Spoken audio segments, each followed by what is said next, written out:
এখন করছি Krishnanagar government girls high স্কুলের প্রশ্নের উত্তর।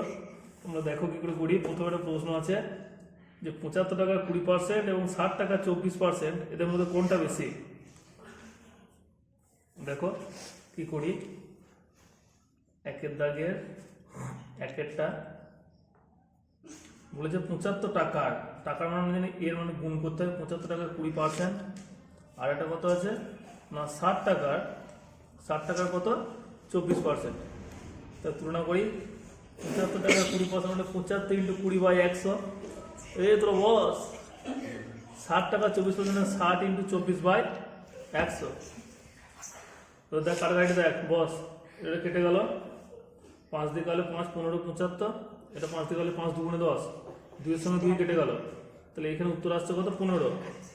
আর এখানে এই 0 সঙ্গে এই 0 কেটে দিলাম, 60 0 সঙ্গে 100 0।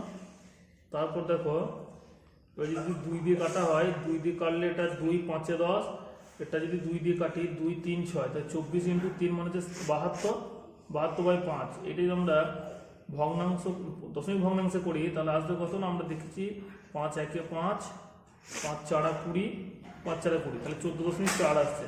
তাহলে এখানে মান আসছে 15, এখানে আসছে কত 14.4। যেহেতু 15টা বড় তাই অতএব 75 টাকার 20% বেশি। বেশ, এবার দেখো তোমরা এর পরের একটা অঙ্ক তোমাদের দেখাচ্ছি। পরের যেটা আছে যেটি আয়তক্ষেত্রের, দেখো লেখা আছে যে আয়তক্ষেত্রের দৈর্ঘ্য প্রস্থ যথাক্রমে দিয়ে দিয়েছে। এইটা হচ্ছে আয়তক্ষেত্রের দৈর্ঘ্য x² + xy + y², এবং প্রস্থটা হচ্ছে দেখো x - y। তাহলে দৈর্ঘ্য দিয়েছে, প্রস্থ দিয়েছে, কি বার করতে বলেছে না ক্ষেত্রফল। তাহলে আমরা কি জানি না আয়তক্ষেত্রের ক্ষেত্রফলের সূত্র আমরা জানি। আয়তক্ষেত্রের ক্ষেত্রফল, আয়তক্ষেত্রের ক্ষেত্রফল সূত্র হচ্ছে কি জানি না দৈর্ঘ্য গণিত প্রস্থ, দৈর্ঘ্য গণিত প্রস্থ। তাহলে দৈর্ঘ্যটা কত বলে দিয়েছে না x² + xy + y², আর প্রস্থটা কত বলেছে না x - y। এদের মধ্যে গুণ করতে হবে।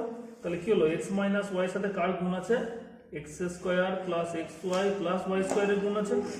এটা একটা সূত্র হয়ে যাচ্ছে না, x - y × x² + xy + y²।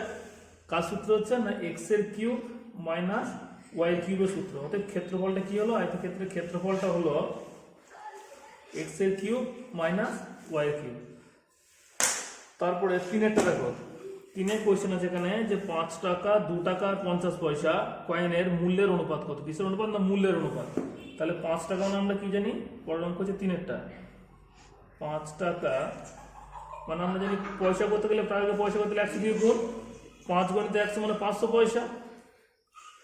সেরকম 2 টাকা মানে 2 × 100 মানে 200 পয়সা। তার সাথে আছে একটা 50 পয়সার অনুপাত। তাহলে লিখি যে 500 অনুপাত 200 অনুপাত 50। সবার মধ্যে একটা করে যে 0 বাদ দিতে পারি, তাহলে এটা আসছে কত না 50 অনুপাত 20 অনুপাত 5। প্রত্যেকটাকে 5 দিয়ে ভাগ করো। এটা 5 দিয়ে ভাগ করলে 5 × 10 = 50, এটা 5 দিয়ে ভাগ করলে 5 × 4 = 20, 5কে 5 দিয়ে ভাগ করলে 5 × 1 = 5। তাহলে উত্তর হবে কত না 10:4:1। বেশ, 3 গেল। এবার 4এরটা দেখো, 4এ বলা আছে যে a³ + b³ এর মান 9। তার মানে হচ্ছে a³ এর সাথে b³ যোগ করলে উত্তর কত আসছে 9, আর b এর মানটা দিয়ে দিয়েছে 2। তাহলে a এর মান কত হবে? এই অঙ্কটা দেখো লেখা আছে যে 4এরটায় a³ + b³ সমান মান কত দিয়েছে 9, আর b এর পার্টিকুলার মান বলতে দিয়েছে কত না 2। এখান থেকে কি বার করতে হবে a এর মান। তাহলে আমরা বলতে পারি যে a³ সমান কি বলতে হবে 9 - b³, কারণ b³ বাঁ দিকে ছিল যোগ চিহ্নের জন্য, ওই দিকে গেলে বিয়োগ হয়ে যায়। তাহলে a³ মানে বলতে পারি যে 9 - b এর মান কত 2, 2 এর কিউব। তাহলে 9 - 8, 2 এর কিউব মানে 8। তাহলে উত্তর আসছে কত না 1। a³ মানে হচ্ছে 1। তাহলে এ মানে কি জানি √1। তাহলে এ মানে আসছে কত 1। তাহলে এর মান কত হলো না, এর মান হলো 1। এইটা উত্তর। বেশ, এবার 5এরটা দেখো। 5এরটা এখানে বলা আছে একটি সুষম পঞ্চভুজের, পঞ্চভুজ মানে যার লব সংখ্যা 5, পঞ্চভুজের প্রতিটি বহিঃকোণের মান কত? পঞ্চভুজের প্রতিটি বহিঃকোণের মান। বেশ, এটা করতে গেলে দেখো 5-এরটা, তার আমরা পঞ্চভুজের অন্তঃকোণের সমষ্টি আমরা করতে পারবো।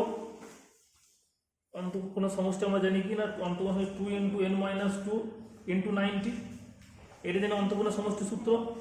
তাহলে দেখো যদি লিখি আমরা যে অন্তঃকোণের সমষ্টি, অন্তঃকোণের সমষ্টি কত ভুজের না পঞ্চভুজের, পঞ্চভুজের অন্তঃকোণের সমষ্টির আমরা সূত্র জানি কি জানি না, 2 × n-2 × 90 ডিগ্রি।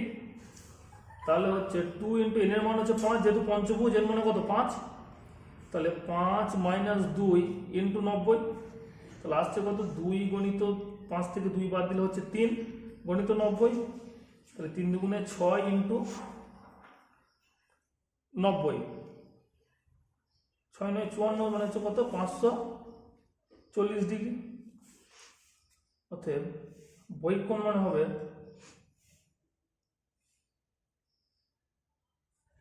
পঞ্চভুজের বহিঃ কোণ অন্তঃকোণের সমষ্টি 2 × 700 বন্ধ করে দেবো।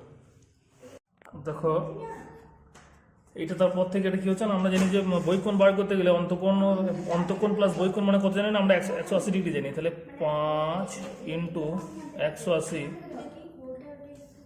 মাইনাস 540 করবো, বাই মোট কত কত ছিল 5টা 5 দিয়ে ভাগ, তাহলে এটা হচ্ছে 5 গণিত 180 মানে 5 × 18 = 90, 900 বিযুক্ত 540 বাই 5, তাহলে আসবে দেখো 900 থেকে 540 বাদ দাও, 0 6 6 360, তাহলে 360 ডিগ্রি বাই 5 দিয়ে ভাগ করলে 5 7 35, 36 5 2 72 ডিগ্রি। অর্থাৎ প্রতিটি বহিঃ কোণের মান হবে, প্রতিটি বহিঃ কোণের মান হবে কত না 72 ডিগ্রি। এর শেষ যে অঙ্কটা আছে দেখো, একটি বহিস্থ বিন্দু থেকে একটি সরলরেখার উপর অঙ্কিত লম্বের দৈর্ঘ্য 5 সেন্টিমিটার, ওই বিন্দু থেকে সরলরেখার ক্ষুদ্রতম দূরত্ব কত?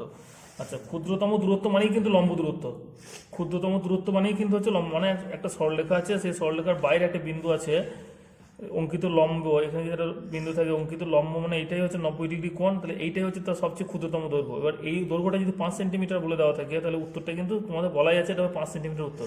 অর্থাৎ ক্ষুদ্রতম দূরত্ব হবে 5 সেন্টিমিটার। কি হবে না, ক্ষুদ্রতম দূরত্ব সমান 5 সেন্টিমিটার। বেশ, এই